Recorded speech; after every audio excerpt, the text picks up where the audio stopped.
नमस्कार, आप देख रहे हैं स्पोर्ट्स चैट। खबर जुड़ी हुई है भारतीय टीम से। भारतीय टेस्ट स्क्वाड में अब एक बड़ा बदलाव है। जैसा कि हमने आपको स्क्वाड दिखाई थी जो कि अनाउंस हुई आखिरी दिन, जहां पर भारत ने दिल्ली टेस्ट जीत लिया था। उस स्क्वाड में जो कि बाकी दो टेस्ट मैचेस के लिए है, उसमें एक बहुत बड़ा बदलाव था जो हमने आपको दिखाया भी था। वो ये कि उप कप्तान जो है वो कोई नहीं बनाया गया है, और जो पहले दो टेस्ट मैचेस के लिए केएल राहुल के नाम के आगे वाइस कैप्टेंसी का टैग लगाया हुआ था, उसको छीन लिया गया है। उनकी 20 रन, 17 रन और 1 रन की पारी के बाद पिछले एक वर्ष में 1 जनवरी 2022 से लेकर आज तक में जो आंकड़े हम आपको लगातार दिखाते रहे हैं, उसमें उनके आंकड़े क्या कहते हैं? उनके आंकड़े हैं 15.90 की औसत से उन्होंने इस एक से सवा वर्ष में रन बनाए हैं। 6 टेस्ट की 11 पारियों में उनके महज 175 रन है 15.90 की औसत से। तो ये केएल राहुल के आंकड़े रहे हैं, और यही वजह है कि चयनकर्ताओं ने अब उनसे वाइस कैप्टेंसी छीन ली है। और अब लेकिन उपकप्तान तो कोई तो होगा। मान लीजिए कि रोहित शर्मा बीमार हो गए, या रोहित शर्मा को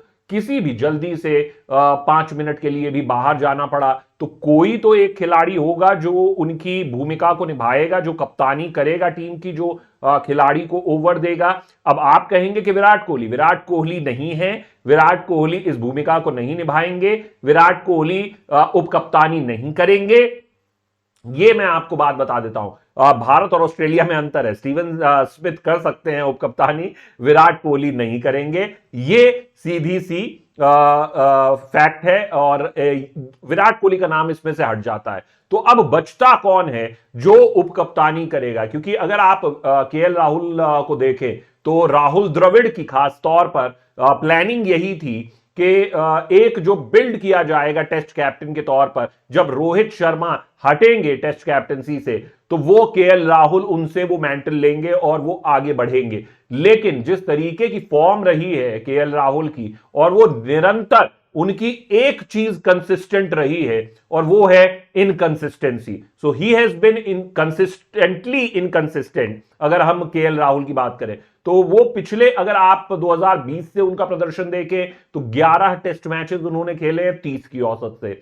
अगर आप पिछले एक साल में प्रदर्शन देखें 15.90 की औसत है। आप उनके पूरे करियर की 8 साल से औसत देखें तो 47 टेस्ट में 33.44 की औसत है। इसके अलावा भी बहुत से जो केएल राहुल को डिफेंड करते हैं लोग, उन्होंने ये सवाल उठाया था कि ओवरसीज में उनकी औसत बहुत अच्छी है। तो वेंकटेश प्रसाद पर हमने एक खास शो भी किया है, वो आप जरूर देखिएगा। लेकिन उन्होंने साफ तौर पर दिखा दिया कि भैया 56 पारियों में टेस्ट की महज उनकी जो औसत है वो है 30 की। ओवरसीज में जो उनसे अच्छी औसत तो शिखर धवन, मयंक अग्रवाल और शुभमन गिल की है ओवरसीज में, तो आप उनको क्यों नहीं कंसिडर करते हो? लेकिन इससे आगे बढ़ते हैं और आपको नाम बताते हैं कि कौन कौन से खिलाड़ी हैं जिनको वाइस कैप्टेंसी के लिए देखा जा सकता है। और मैं आपको एक नाम बताने जा रहा हूं। देखिए, वैसे तो टीम में रविंद्र जडेजा भी हैं जिन्हें उपकप्तानी सौंपी जा सकती है, या उनको बोला जा सकता है कि आप इस पर काम कीजिए। टीम में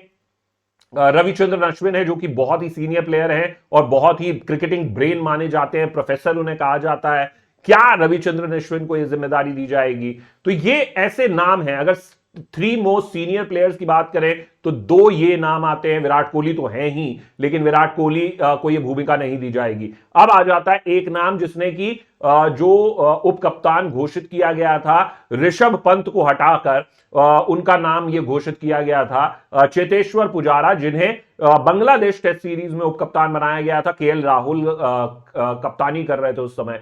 तो अब जब केएल राहुल नहीं है तो यह माना जा सकता है कि चेतेश्वर पुजारा एक बार फिर से भारत के लिए अघोषित, कहें कि घोषित तो नहीं, लेकिन जो बैक ऑफ द सीट में वो उपकप्तान की भूमिका में रहेंगे।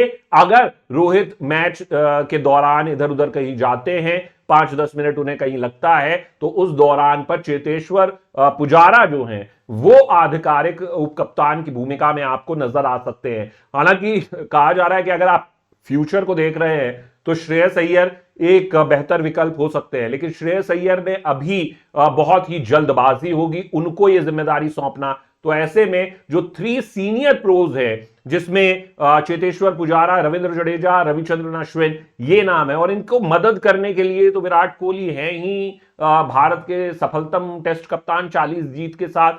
लेकिन जो मेरा मानना है वो इसमें चेतेश्वर पुजारा सबसे आगे नजर आएंगे। लेकिन केएल राहुल को लेकर सवाल जरूर पूछा गया और उस पर क्या जवाब दिया रोहित शर्मा ने कि क्या वो तीसरा टेस्ट खेलेंगे, क्या उनकी फॉर्म को लेकर कोई बातचीत भी होती है, क्या कहानी है, और जो वो ओवरसीज कह रहे हैं हमने ओवरसीज का आपको जवाब दे दिया। लेकिन सुनिए क्या कह रहे हैं Rohit Sharma. There has been a lot of talks about his batting, but again, for us as team management, we always look at the potential of any individual, not just KL. I was asked in the past about a lot of players, and if the guy has potential, the guys will get that extended run. It's not just about KL, but anyone, because if you look at the couple of hundreds he got outside India, one of the best I've seen from KL, especially at Lords. Batting on that damn pitch, losing the toss, put in, and playing in England is never easy, and he put a great performance there. And Centurion was another one. Both came in India winning both games. So again, that's the potential he has. Obviously, off late there has been a lot of talks, but from us, it was clear from our side that we want him to go out and just play his game and do what he can do the best that we have seen him do over the years. Of course, when you're playing on pitches like this, you need to find your methods of scoring runs. Like I said, different individuals are part of this team and they will have different methods of scoring runs. Find your own methods of doing it. But yeah, I mean, again, we are not going to look too much into what one individual is doing. It's about the entire team. It's about how everyone needs to come together, because this is an important series for us, a big one as well. So yeah, that's my thought on KL. Actually अगर आप इस बयान को दोबारा से repeat करके सुनेंगे पीछे से, तो अब मैं आपको इसका पूरा ब्यौरा बता देता हूं।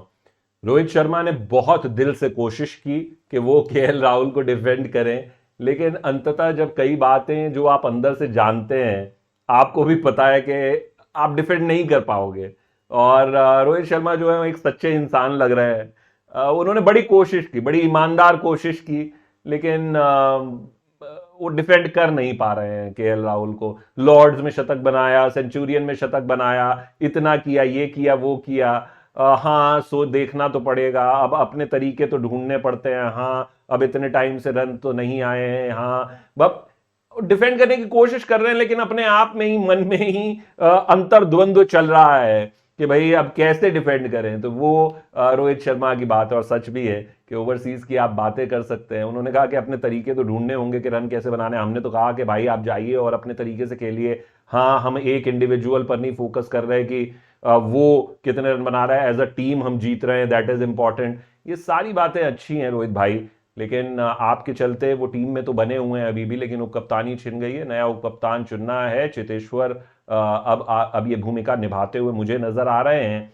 और क्या केएल इंदौर टेस्ट खेलेंगे या फिर शुभमन गिल, ये एक इंटरेस्टिंग फैसला होगा। आप इस वीडियो के बारे में क्या सोचते हैं जल्दी बताइए, और चैनल को लाइक शेयर सब्सक्राइब करना मत भूलिएगा। बेल नोटिफिकेशन पे ऑल पर जरूर क्लिक कीजिए। मैं हूं शशांक सिंह, आप देख रहे हैं स्पोर्ट्स चैट। नमस्कार।